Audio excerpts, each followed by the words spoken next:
Ժողովուրդ օրաթերթի տեղեկություններով Գազպրոմ Արմենիան կառավարությանը հայտնել է, որ առաջիկայում հնարավոր է վերանայվի գազի սակագինը։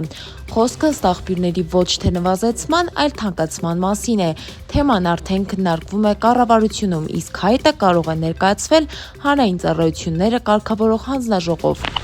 Ժողովուրդ օրաթերթի տեղեկություններով ՏԿ-ն չի հայտնել, թե Էմանուել Մակրոնի այցի ընթացքում քննարկվել են յոլա ջուրի աշխատանքների, արդյունավետության, ջրակոռուցների և կոնցեսիոն պարտավորությունների հարցերը։ Նախարարությունը միայն նշել է, որ 2024-ից մինչև 2031 թվականը կառավարության և ընկերության միջև իրականացվում են ջրամատակարարման համակարգերի արդիականացման աշխատանքներ։ Հրապարակ թերթը գրում է. «Քաղաքացիների հետ շփումներից պարզեցինք, որ հասարակական կարծիքի ուսումնասիրման կենտրոնները վերջին օրերին իրենց անցկացրած սոցհարցումների ժամանակ պարտադիր ներառում են հետընտրական զարգացումների հարցը և ճշտում են, արդյոք մարդիկ կմասնակցեն այդ պրոցեսներին, մասնավորապես եթե ՔՊ-ն վերընտրվի, իսկ ընդդիմությունը փողոցային պայքար սկսի, կմասնակցեք արդյոք դրան, թե համարելու եք, որ ամեն ինչ վերջացած է, թե որ շրջանակներն են փորձում հանրային այդ տրամադրությունները շոշափել, դժվար է ասել, սակայն այս փաստը ինքնին հուշում է, որ հունիսի 7-ով ընտրական գործընթացները չեն ավարտվելու»։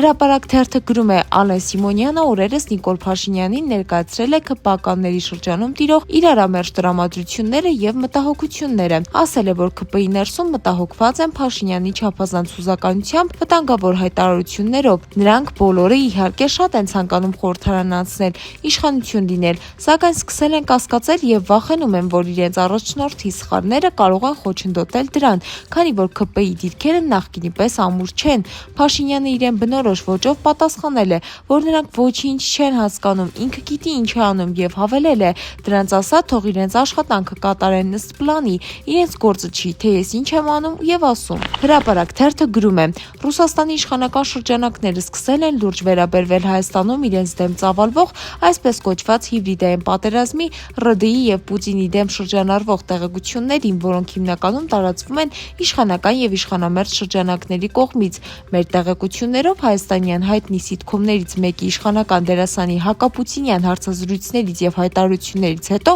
Ռուսաստանում գտել են այս դերասանի բիզնեսմեն ազգականին և նախազգուշացրել, որ եթե շարունակվեն այդ հայտարարությունները և հարցազրույցները, ապա իր գործունեությունը և ՌԴ-ում կեցությունը կդառնան օրերի հարց։